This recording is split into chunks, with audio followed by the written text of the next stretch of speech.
I never saw it coming. People like to believe they'd know if something was wrong in their marriage. That they'd feel it in their gut, like a storm brewing on the horizon. But the truth is, betrayal doesn't always arrive with warning signs. Sometimes, it creeps in like a silent disease, spreading beneath the surface until it's too late to cut it out. Maybe, if I had been paying closer attention, I would have noticed it sooner. The small details. The way Clara started sleeping with her back turned to me. The night she came home late from appointments that never used to take so long. The way she actually flinched when I reached for her. But I ignored all of it. Because I trusted her. Because I never thought she could be capable of something like this. That all changed on a cold Tuesday evening. It started with a scent. I walked into our bedroom, exhausted from work, and immediately, something felt off. It was subtle, just a faint trace of something unfamiliar in the air. Not her usual floral perfume. This was sharper, muskier. Like antiseptic mixed with something else I couldn't place. For a second, I just stood there, inhaling slowly. It didn't make sense. Clara had already left for her evening yoga class, and I had been the last to leave that morning. The bed was made, everything looked exactly as it should, except for that smell. Then I noticed the pillow. My pillow. The indentation on it was deeper than usual, as if someone heavier than Clara had rested their head there. I frowned, stepping closer. That's when I saw it, a single strand of hair. Short. Coarse. Darker than mine. A strange chill ran down my spine. That didn't belong to me. And it sure as hell didn't belong to Clara. I picked it up between my fingers, staring at it like it might whisper its secrets if I held it long enough. It meant nothing, I told myself. Maybe it had been there for weeks, stuck to my clothes from a coworker or someone I had brushed past in a store. There were 100 logical explanations. But logic didn't stop the nagging sensation in my gut. The thought burrowed in my brain. I tossed the hair into the trash, trying to shake off the feeling, but it stayed with me through the rest of the evening. Later that night, after Clara got home, I watched her carefully. She acted normal. Smiled when she saw me. Kissed me on the cheek. Asked about my day. But now, I was seeing things differently. I noticed the way she averted her eyes just a little too quickly. The way she hesitated before answering even the most innocent of questions. How was yoga? I asked. Good, she said, slipping out of her shoes. Exhausting, actually. I might start going only twice a week. She had been saying that for the past month. Yet, somehow, she never missed a class. We had dinner together. She laughed at my jokes, touched my hand across the table. On the surface, nothing seemed wrong. But the feeling in my gut wouldn't let go. I went to bed that night staring at the ceiling, listening to the sound of her breathing beside me, wondering if I was going crazy. I told myself I was. I told myself I was being paranoid. But then came Tuesday. I got home early that day. Clara wasn't expecting me for another hour. I had planned to surprise her, maybe take her out for dinner. I pulled into the driveway, already imagining the way her face would light up when she saw me.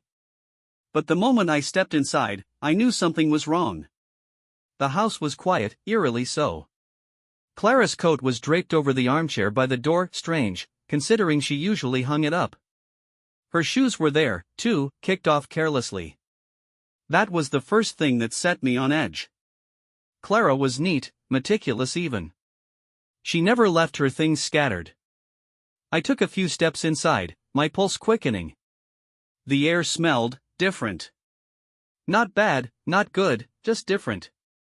And then, I saw her phone. It was lying on the kitchen counter, screen blowing with a notification. Clara never left her phone unattended. She guarded it like a secret. It was always face down, always within reach. But not today. For a moment, I hesitated. A part of me didn't want to look. Because if I actually did, then there was no going back. My hands moved before my mind could stop them. The screen lit up. A name I didn't recognize. Dr. Malcolm Carter. A doctor? That wasn't odd. Clara had mentioned going to see someone for her migraines. But it was the message beneath his name that sent my stomach plummeting. Last night was unforgettable. The words blurred before my eyes. I read them again. And again. And again. Each time, they sliced deeper, carving into me like a blade. I gripped the phone so hard my knuckles went white. My heartbeat thundered in my ears. I wanted to believe God. I wanted to believe that this was a mistake. That it was some kind of misunderstanding. But the evidence was right there, glowing on the screen. My wife had been with another man. And not just any man. Her doctor. Suddenly, everything made sense. The late nights. The extra appointments. The sudden distance between us. I had been so blind. So trusting. A sickening heat crawled up my neck. My hands trembled. 1,000 emotions hit me at once: anger, disbelief, hurt, but above all, one thought stood out. She lied to me. She looked me in the eyes, kissed me, held my hand, and lied. I stared at the screen, my breath coming in short, shallow bursts. My whole world had just cracked open, and there was no putting it back together.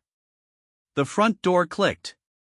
Clara walked in, humming softly, setting her keys down on the table like nothing had happened. Like she wasn't coming home to a husband who had just discovered her betrayal. I looked up at her, my heart pounding. She smiled. Smiled. "Hey, babe," she said. "You're home early." I didn't respond. I couldn't. Because in that moment, all I could think about was the message. The words burned into my mind, inescapable. Last night was unforgettable. I clenched my fists. The storm inside me was just beginning. Clara stood by the door, watching me. I could feel her eyes studying my face, searching for some clue as to why I hadn't responded to her greeting. I still had her phone in my hand, the screen dim now, but the message burned into my mind. I forced myself to breathe, to think. Confronting her immediately would get me nowhere.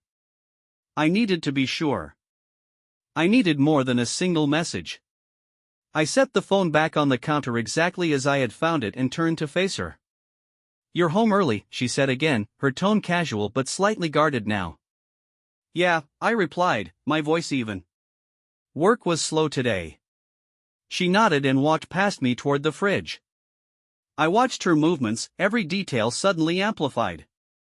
The way she avoided my gaze for just a little too long. The way her breathing was slightly off. She wasn't nervous, not yet. But there was something calculated in how she moved. She pulled out a bottle of juice and poured herself a glass, sipping it before turning back to me with a small smile. "Did you eat already?" I shook my head. "Not yet." She hesitated, then opened the fridge again. "I was thinking of making pasta." "That okay?" "Sure." I sat down at the dining table, keeping my expression neutral. My mind was working fast, piecing things together. The message wasn't enough. If I confronted her now, she would deny it. Make up an excuse. Call me paranoid. I needed proof. And there was only one way to get it. Her phone was locked now, but I knew her password. Or at least, I used to. I'd seen her enter it enough times when we were out together. If she hadn't changed it, I could find out everything. But I couldn't check it while she was in the room. Clara moved around the kitchen, setting water to boil, preparing ingredients. I watched her, waiting for my moment. She looked the same as always. That same woman I had spent years building a life with. But now, everything about her felt foreign. I needed to get out of the house. Get somewhere private where I could go through her phone without her noticing. "I'm actually not that hungry," I said, standing up. "Think I'll go for a drive." She turned to me, surprised. "Now?" "Yeah. Just need some air." For a second, something flickered across her face. A calculation. a weighing of whether or not she should ask more questions. But she just nodded. Okay. Want me to keep the food warm for you? I forced a small smile. No need. I grabbed my keys and walked out. The second I was outside, I let out a slow breath, gripping her phone in my hand. I got into my car, locked the doors, and turned on the screen. The passcode request appeared. I tried the old one. It didn't work. My jaw tightened. She had changed it. That alone told me everything I needed to know. Clara had nothing to hide from me before. We had always been open with each other. But now, her phone was locked, and the message I had seen wasn't some vague, misinterpreted text. It was clear. Direct. I sat in the car for a few minutes, staring at the phone, running through my options. I could try guessing the new passcode, but that was risky. Too many wrong attempts, and I'd locked myself out completely. I needed another way in. Then I remembered something. Clara used her fingerprint to unlock the phone. If she was asleep, I could use her hand to get in. It was a long shot, but it was my best chance. I shoved the phone into my pocket and started the car. I needed time to think. I drove aimlessly for nearly an hour, my mind racing through every possible scenario. What if I found nothing?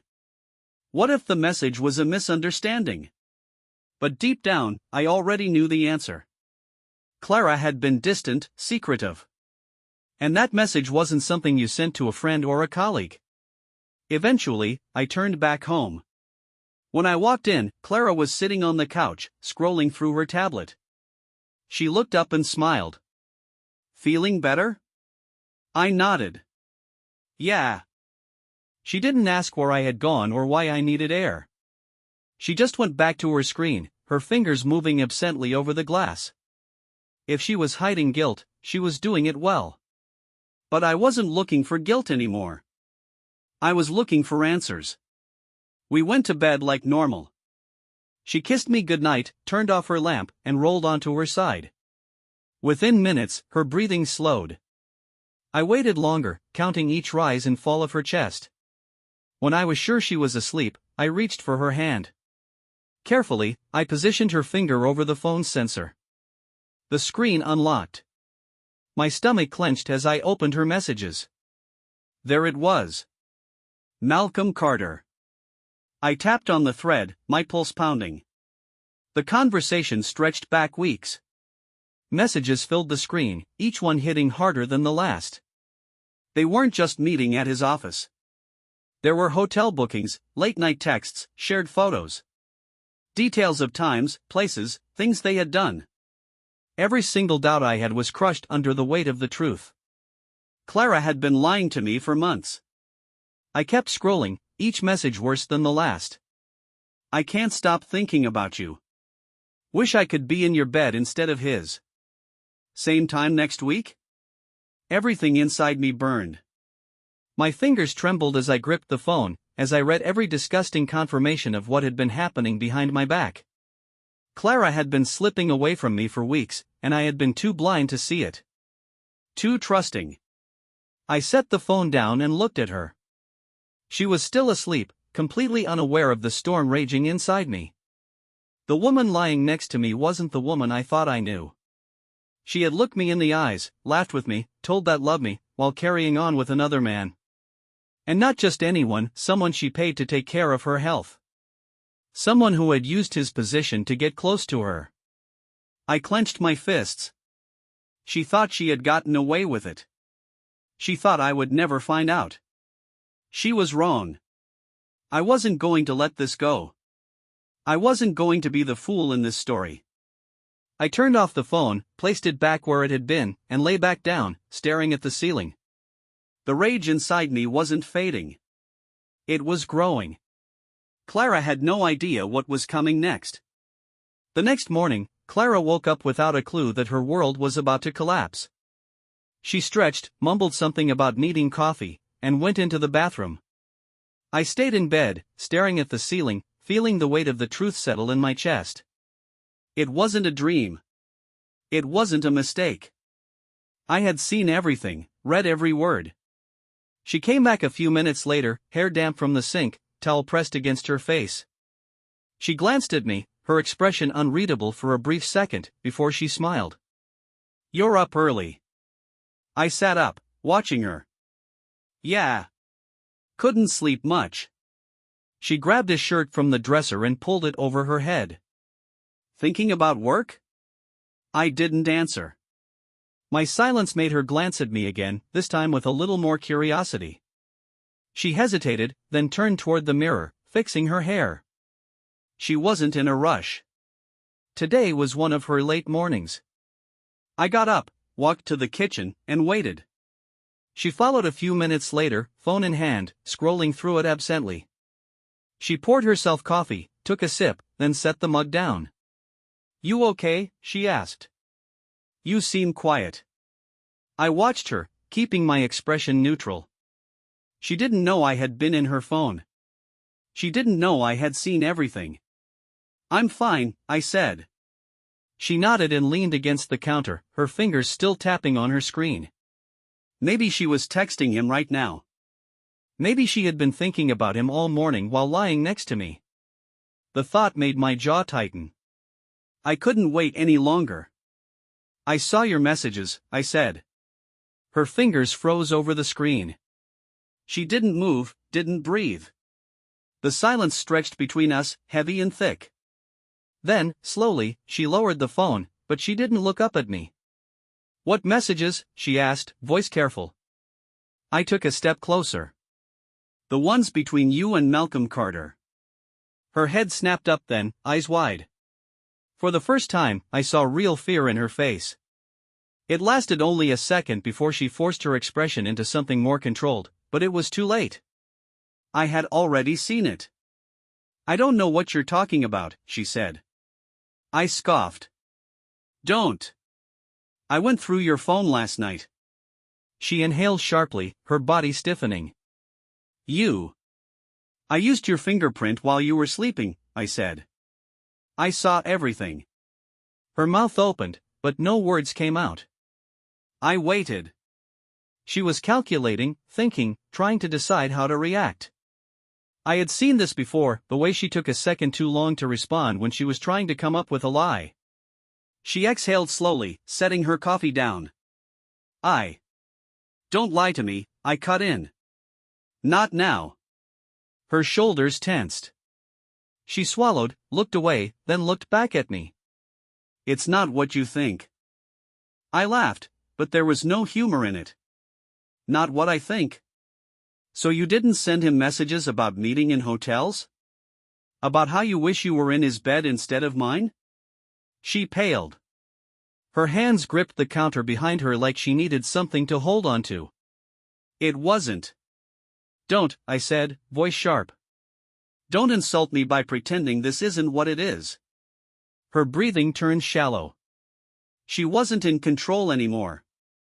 She knew she couldn't talk her way out of this. I had already seen too much. "How long?" I asked. She flinched at the tone of my voice. "A few months." The words hit harder than I expected. Months. Not a mistake. Not a one-time thing. A repeated betrayal. "Why?" I asked. She shook her head. "I don't know." "Bullshit." "I don't," she snapped, suddenly defensive. "I don't know why it happened. It just did." I clenched my fists. "That's not an answer." She exhaled sharply, rubbing her temples. I felt she stopped, struggling. "I don't know." "Different."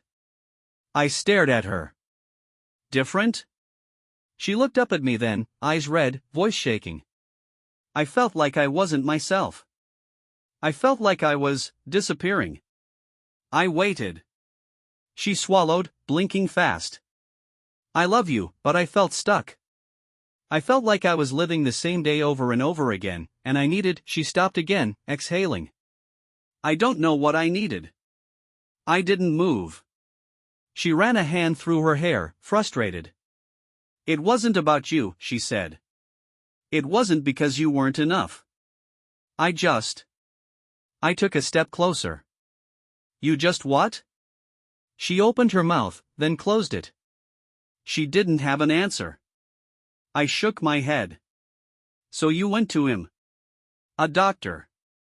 Someone you trusted to take care of you. And instead, I stopped myself before I finished. My voice was shaking now. She wiped at her eyes. I didn't plan for this to happen. But it did. She nodded slowly. And you kept doing it. Another nod. I exhaled, looking away. The rage in me was a slow, steady burn now, something cold and controlled. She had done this. She had made her choices. But she had never intended to tell me. What were you going to do? I asked. She frowned. What? If I hadn't found out, I said, voice calm, what was your plan? She didn't answer right away. Her breathing was uneven. I don't know. Were you going to keep seeing him? She hesitated. I don't know. I clenched my jaw. Were you going to leave me? Her face twisted. No. But you were fine lying to me, I said. You were fine coming home to me, sleeping next to me, acting like everything was normal. She inhaled shakily, guilt written all over her face now. I took another step closer. How did it feel? She blinked. What? How did it feel lying to me? She shook her head quickly. Did you feel anything when you came home? Did you feel guilty? Or was it easy? Tears filled her eyes. It wasn't easy. Could have fooled me. She reached for me suddenly, but I stepped back. She froze, her hands trembling in the air between us. I'm sorry, she whispered. I stared at her, at the woman I thought I knew, and I realized something. I didn't believe her. Not really. Maybe she was sorry that she got caught. Maybe she was sorry for this moment, for how she felt right now. But she wasn't sorry for doing it. She had done this for months. If I hadn't found out, she would have kept going. She would have kept lying, kept sneaking around, kept playing the role of my wife while giving herself to someone else. She wanted to say more, but I didn't care. I turned and walked away, leaving her standing there. I needed space. I needed to think. I needed to figure out what came next. I sat in the living room, staring at my hands, at the floor, at the walls, thinking about what needed to happen next. Leaving her was an option, but it wasn't enough. Walking away meant she would be free to move on, to continue her life without ever fully experiencing the destruction she had caused. She had broken something in me, in us, and she had done it with the belief that she could keep both lives separate, that she could be with him while keeping her marriage intact. She needed to understand what it felt like to lose control, to have everything she took for granted ripped away. She had built her affair on secrecy. The only reason she felt safe enough to continue was because she believed she was smarter than me, that she could keep her double life hidden without consequence. The only way to hurt her was to strip away that secrecy and expose what she had tried so hard to protect. I started with her phone. She hadn't changed her passcode since last night, still unaware that I had unlocked it before. Every detail of her affair was inside it: messages, photos, locations, timestamps. It was all there. I transferred everything I needed to my own phone, creating a record of her betrayal. Every text between her and him, every night they spent together, every lie she had told me. She had been careful, deleting conversations and hiding evidence, but nothing ever truly disappeared. Backups held more than she realized, and within an hour, I had everything. The depth of her deception became clearer with each piece of information I uncovered. She hadn't just been with him in hotels, she had gone to his home. She had spent weekends with him under the excuse of visiting friends. She had used our money to pay for some of their meetings. She had made a fool of me in ways I hadn't even imagined. Revenge needed to be methodical. Hurting her wasn't enough, she needed to feel the humiliation of exposure, to experience the collapse of her carefully crafted life. The first step was her family. Her parents lived 2 hours away, still believing their daughter was the perfect wife, the dedicated woman who had married a man who loved her. They needed to know the truth. I sent them everything. Screenshots, dates, explanations. I made sure they understood what she had been doing behind closed doors. Her siblings, too. Her closest friends. The people who would judge her the hardest. Next was him. Malcolm Carter. A doctor, a professional, a man who had taken an oath to care for people, yet had no problem violating that responsibility the moment an opportunity presented itself. His entire career was built on trust, on the illusion of being respectable. He had everything to lose. I made sure he did. His wife received every detail of his affair, every message he had exchanged with Clara, every image he had sent. His colleagues were given the same information. His reputation, his job, his home life, all of it was now in the hands of the people he had deceived. I made sure the message was loud and clear. They had spent months making a mockery of the life I had built, of the trust one had given. Now, there was no place left for them to hide. Clara realized something was wrong before she knew what had happened. Her phone started vibrating non-stop. Messages, calls, notifications flooding in all at once. She picked it up, confused, her expression shifting as she scrolled through them. Then, panic. She turned to look at me, eyes wide, mouth slightly open as she processed the reality of what was unfolding. She tried to speak, but I ignored her. Her words didn't matter anymore. Her feelings didn't matter. The calls started next. First from her mother, then her sister. Then Malcolm. Over and over, her phone rang, each call making her expression worse. She tried to answer, but the moment she spoke, her mother's voice carried through the speaker, loud, furious, disgusted. Clara flinched and quickly ended the call. Another one came immediately after. She didn't answer. She stood there, shaking, scrolling through her phone, trying to understand how everything had unraveled so fast. Her hands trembled as she typed, as she attempted to do damage control, but there was no fixing this. The truth was out. The people she had counted on to never find out now knew everything. Then she turned to me. For the first time since I had confronted her, real fear filled her expression. She had spent months believing she was in control, believing she could manage both lives without consequence. Now, she was looking at the destruction of everything she had tried to protect. I watched her without saying a word. She opened her mouth, but nothing came out. There was nothing left for her to say. No lie would fix this. No excuse would make it better. She had wanted secrecy. Now, she had exposure. She stumbled back, her breathing uneven, her face pale. She was trying to process it all, trying to find a way out, but there was no escape. She had spent months deceiving me, believing she could live a life free from consequence. Now, she had to live with the weight of everything she had done. I walked past her, grabbed my keys, and left. The house was no longer mine. The marriage was no longer mine. Nothing that had existed before was real anymore. Clara had destroyed it. And now, she was the one left to pick up the pieces. Clara spent the next few days trapped in the wreckage of her own choices. She barely left the bedroom, her phone constantly in her hands, frantically trying to do damage control. Calls went unanswered, messages were deleted, but it didn't change anything. The people in her life knew what she had done. The respect she once had from family and friends had collapsed under the weight of her betrayal. Her parents had called me once after I exposed the affair. They didn't try to defend her. They wanted to understand what had happened, how long she had been lying, whether I had seen any signs before it all came out. I told them the truth. That I had trusted her, that I had believed in the life we had built, that I had never suspected she was capable of this until I found proof. They didn't apologize on her behalf.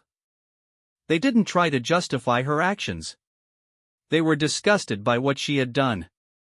Malcolm Carter's wife had taken immediate action after finding out. She had already filed for divorce. His career had taken a massive hit. His colleagues knew what he had done, and the trust he had built in his profession was gone. It was only a matter of time before his practice faced consequences. Clara had lost everything in a matter of days. She avoided me at first, unable to look me in the eye. She stayed in the bedroom with the door locked, barely eating, barely moving. I let her sit in the mess she had created. She had been comfortable when she was the one controlling the lies. Now, she had no control left. She had been stripped of the illusion that she could keep both lives intact. But eventually, she had to face me. She came into the living room one evening, standing by the doorway, looking exhausted. Her eyes were swollen from lack of sleep. Her skin was pale, her movements slow. She didn't try to come closer. She stood there, waiting, gathering the courage to speak. There was no apology that would fix this. She knew that now. She had spent the past few days scrambling for ways to undo the damage, but there was no undoing it.